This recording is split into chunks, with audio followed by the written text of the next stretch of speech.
Hello guys, welcome back to my channel. चलिए story की starting करते हैं। स्टोरी की स्टार्टिंग होती है जब राजकुमारी टेंपल के लिए निकल जाती है और विंग और लैंजन महल में अकेले रह जाते हैं। यहाँ से सीन शिफ्ट होता है और कुछ दिन बाद का दिखाया जाता है जहाँ राजकुमारी टेंपल में बैठी होती है और प्रार्थना कर रही होती है। तभी एक दासी आकर कहती है, राजकुमारी आपका दिया काम पूरा हो गया है, जो आपने कहा था वो हो चुका है। तब राजकुमारी एक स्माइल करती है और कहती है, वो तो होना ही था, जो मैं चाहती हूँ वो मैं करके रहती हूँ। चाहे कुछ भी करूँ मैं उसे पाकर ही रहती हूँ। कोई मुझसे जीत नहीं सकता कभी। चलो शुक्र है तुमने ये काम जल्दी कर दिया, वरना मैं सोच रही थी कि मैं तुम्हारे साथ क्या करूँ। पर अब तुमने ये काम कर दिया है तो इनाम भी बनता है ना। ठीक है, चलो तुम्हें इनाम में 300 एकड़ ज़मीन दी। जाओ जो करना है करो। खुश होकर वह लड़की वहाँ से चली जाती है और राजकुमारी स्माइल करते हुए कहती है, मैं तुम्हें किसी भी कीमत पे जीतने नहीं दूंगी लैंजन, कभी नहीं। यहाँ से सीन शिफ्ट होता है जहाँ विंग और लैंजन को दिखाया जाता है, जहाँ विंग और लैंजन काफ़ी अच्छे से रह रहे होते हैं। लैंजन विंग को अपने हाथ से तैयार करता है ताकि वह सभा में जा सके और विंग को भी बस इसी का इंतज़ार रहता है कि कब सभा खत्म हो और वापस फिर जाके लैंजन से मिल सके। जहाँ विंग अपने काम को लेके काफ़ी सिंसियर है, अपने हर काम को बेहतर करता है और अच्छे से करता है, वहीं वह लैंजन से भी उतना ही प्यार करता है। वह अपने दोनों चीज़ों में कभी फ़र्क नहीं करता। वह रात का खाना सिर्फ और सिर्फ लैंजन के साथ ही खाता है, चाहे कोई उसे कितना भी रिक्वेस्ट करे, पर वह सिर्फ और सिर्फ लैंजन के साथ खाना खाता है। और वह सबको ये कह देता है कि वह लैंजन के साथ खाना खाएगा क्योंकि लैंजन उसका इंतजार कर रहा है। यहाँ से सीन शिफ्ट होता है और कुछ दिन बाद का दिखाया जाता है जहाँ लैंजन की तबीयत थोड़ी ख़राब रह रही होती है। तब लैंजन की दोस्त कहती है, सच में महाराज को कुछ नहीं बताओगे? तब लैंजन कहता है, उन्हें वैसे भी बहुत ज़्यादा काम होते हैं, अब मैं इतनी इतनी सी बात कहकर उनको परेशान नहीं कर सकता। तब वह लड़की कहती है, इतनी इतनी सी बात, तुम्हारी तबीयत इतनी ख़राब है, कभी भी बुखार चढ़ उतर रहा है तुम्हें, कभी भी उल्टियाँ हो रही हैं तुम्हें, तुम्हें ढंग से नींद भी नहीं आ रही है रात में, और तुम हो कि उन्हें ये बताना भी नहीं है तुम्हें। तब लैंजन कहता है, बस कर दो, तुमने उन्हें देखा नहीं है क्या? वो रात को जब आते हैं तो कितने ज़्यादा थके हुए होते हैं, कितना काम करते हैं वो पूरा दिन। अब मैं इन्हें ये भी बता दूँ कि मेरी तबीयत ख़राब है जिससे वो और चिंता ले? बिल्कुल नहीं, मैं उन्हें और चिंता में नहीं देख सकता। और ये छोटी सी तबीयत ख़राब है, थोड़ी दवाई खाऊंगा तो ठीक हो जाएगी, ज़्यादा बड़ी बीमारी नहीं होगी मुझे। तब वह लड़की कहती है, ज़्यादा बड़ी बीमारी नहीं होगी तुम्हें? अपने आप से कैसे डिसाइड कर लेते हो तुम? रहने दो, तुम तो वैद्य पे भी नहीं जा रहे हो, अपने आप में इलाज कर करके फ़ायदा नहीं है तुम्हें बोलकर, तुम्हें तो मेरी सुननी नहीं है। जब से तुम्हें ओहदा मिला है ना, तुम घमंडी हो गए हो। तब लैंजन कहता है, तुम्हें ये बात पता है तो फिर क्यों समझा रही हो मुझे? जाके अपना काम करो, महल में इतने सारे काम हैं और तुम मुझसे यहाँ गपशप करने पे लगी हुई हो। तब वह लड़की कहती है, हाँ हाँ घमंडी कहीं के, जा रही हूँ मैं, अकेले रहो इस कमरे के अंदर। ये कह के वह लड़की जाने लगती है। तब लैंजन खड़ा होता है और कहता है, इतनी इतनी सी बात पे अपने दोस्त से गुस्सा? तभी लैंजन को चक्कर जैसा लगने लगता है और वह अचानक से बेहोश होकर गिर जाता है, जिससे वह लड़की भागकर लैंजन के पास आती है और उसे हिलाने लगती है और जल्दी से वैद्य को बुलाया जाता है। यहाँ से सीन शिफ्ट होता है और विंग को दिखाया जाता है जो सभा सभा में बैठा होता है और सबकी परेशानियों को सुन रहा होता है और उस पर अपने फैसलों को सुना रहा होता है। सभा का माहौल बिल्कुल शांत था और विंग की आवाज़ सबसे ऊंची थी। वह अभी बिल्कुल एक स्ट्रॉन्ग राजा लग रहा था और वह ऐसा लग रहा था कि सब उसके आगे सर झुकाएं और उसकी बात माने। उसकी पर्सनैलिटी, उसका ऑरा ऐसा ही लग रहा था। वो अभी ऐसा नहीं लग रहा था हंसमुख चंचल लड़का, वो एक भव्य और महान राजा की तरह लग रहा था। सब लोगों को उसके अंदर उसके पिता की परछाई दिख रही थी और सब लोग उससे बहुत खुश थे और पसंद थे। राजसभा के लोग ही नहीं, प्रजा भी उससे काफ़ी खुश थी क्योंकि जब से वह राजा बना था उसने काफ़ी तरह के नियम लागू किए थे और काफ़ी तरह के नियमों में सुधार किया था।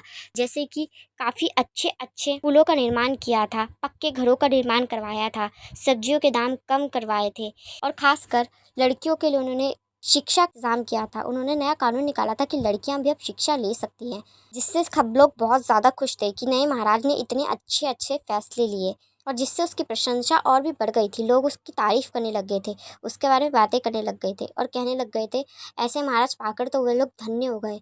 यहाँ से सीन प्रेजेंट में आता है जहाँ विंग अपने फैसलों को सुन रहा होता है। तभी एक दास आकर कहता है, महाराज कुछ ज़रूरी सोच रहा है? तब विंग अपने सीरियस फेस और लाउडर वॉइस के साथ कहता है, मैं अभी बिजी हूँ, तुम जा सकते हो। वह दास कहता है, महाराज ये ज़रूरी नहीं होता तो मैं कभी नहीं आता। तब विंग कहता है, तो भी समझ में नहीं आ रहा, जो भी काम ज़रूरी है मैं उसे बात कर लूँगा। तब वह दास कहता है, राजकुमार लैन बेहोश होकर गिर पड़े हैं, मुझे लगा आपको बता देना चाहिए महाराज। तब विंग खड़ा हो जाता है और कहता है, लैंजन बेहोश होकर गिर गया? तुम ये बात मुझे इतनी देर में क्यों बता रहे हो? ये कह के विंग उठता है और वहाँ से स्पीड में निकल जाता है, जिसे देखकर सब हैरान हो जाते हैं, क्योंकि महाराज का बिना कुछ कहे यूँ निकल जाना पूरी सभा का अपमान है, सबकी इंसल्ट है। इस वजह से सब आपस में बात करने लगते हैं, पर किसी में हिम्मत नहीं थी कि विंग से कोई सवाल कर सके, उससे कुछ पूछ सके।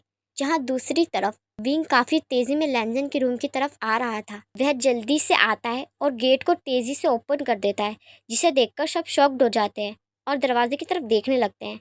कुछ देर तक तो उन लोगों को समझ में ही नहीं आता कि क्या हो रहा है। तब अचानक से उन्हें याद आता है कि कमरे में तो महाराज है, जिसे देखकर सब वो करते हैं और वहाँ से एक एक करके चले जाते हैं। विंग तुरंत लैंजन के पास आता है और उसका हाथ पकड़ कर कहता है, क्या हुआ है? तबीयत खराब है तुम्हारी? तुम्हारी तबीयत खराब है? सुबह से तुमने मुझे बताया क्यों नहीं?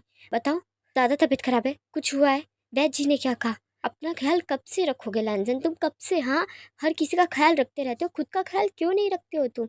मेरी इतनी सी बात तो तुम मान सकते हो, कभी नहीं सुनते तुम मेरी, कभी भी नहीं सुनते तुम मेरी। तब लैंजन कहता है, धीरे बात करें और इतनी तेज तेज बोलेंगे तो कुछ समझ में नहीं आने वाला मुझे। तब विंग कहता है, बस कर दो तुम, बस कर दो। अपनी सेहत का ख्याल कब से रखना शुरू करोगे? मैं तुम्हें डांटूंगा ना, फिर मुझे मत कहना लैंजन।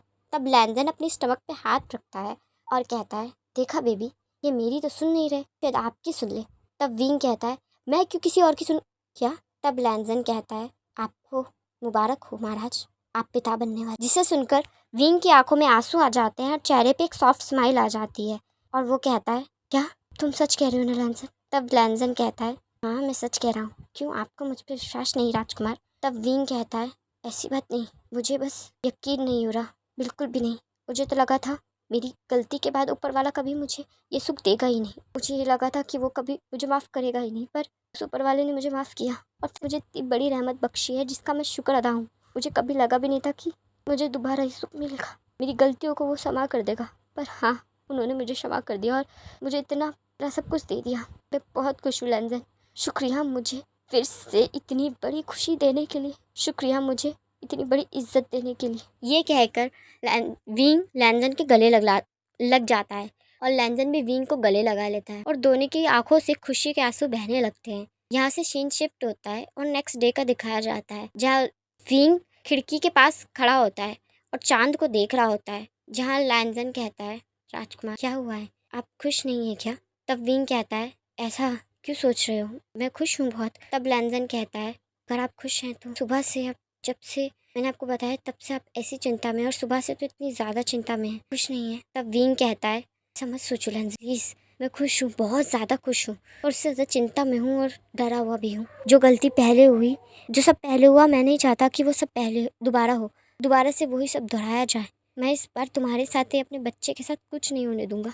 मैं बस उसी चीज़ पे सोच रहा हूँ कि तुम्हें और बेबी को कैसे प्रोटेक्ट करूँ, पर कुछ समझ में नहीं आ रहा। तब लैंजन कहता है, शांत हो जाइए, लगता है आप कुछ ना कुछ सोच लें, मुझे आपकी सोच पे भरोसा है, आप जो भी सोचेंगे बेहतर और बेहतरीन सोचेंगे। अब रात हो गई है, चलिए सो जाइए, वरना तबीयत पे असर होगा। आइए। ये कह के लैंजन विंग को अपने साथ ले जाता है और दोनों एक दूसरे को कडल करके सो जाते हैं। यहाँ से सीन शिफ्ट होता है और नेक्स्ट डे मॉर्निंग का दिखाया जाता है, जहाँ लैंजन की आंखें धीरे धीरे करके खुलने लगती है और वह जैसे ही उठता है तो देखता है कि सूरज तो सर पे है, जिसे देखकर लैंजन हैरान हो जाता है और कहता है, मैं इतनी देर तक कैसे सो सकता हूँ?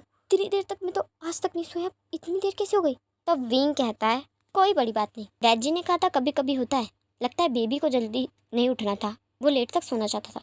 तब लैंजन कहता है, आप कुछ भी, एक सेकंड, आपको तो अभी राज्यसभा में छुई, आप यहाँ क्या कर रहे हैं? तब विंग कहता है, देखो तो, तुम्हें खुश होना चाहिए कि तुम्हारा हस्बैंड तुम्हारी आँख खुलते तुम्हारी आंखों के सामने है, वो भी खाने के सामान के साथ, और तुम डांट रहे हो। तब लैंजन कहता है, क्योंकि आपका काम इस समय राज्यसभा में है, मुझे खाना देना नहीं, खाना तो मुझे कोई और भी दे सकता है, देखिए तो मेरा काम कर रहे हैं आप, अच्छा लगता है ऐसे? तब विंग कहता है, अच्छा लगता है, बेशक अच्छा लगता है, देखो मैं तुम्हारा हस्बैंड हूँ, तुम्हारा काम कर रहा हूँ, तो क्या मैं नहीं कर सकता? इसमें क्या गलत है? जब तुम मेरा कर सकते हो तो मैं भी तुम्हारा कर सकती, बिल्कुल। तब लैंजन कहता है, आपसे बातों में कोई जीत नहीं सकता, कभी नहीं। चलिए गाइस, मैं इस पार्ट को यहीं एंड करती हूँ। आपको ये पार्ट कैसा लगा मुझे कमेंट में ज़रूर बताइएगा। वीडियो को लाइक कर दीजिएगा, पहली बार विजिट करें तो चैनल को सब्सक्राइब भी कर दीजिए।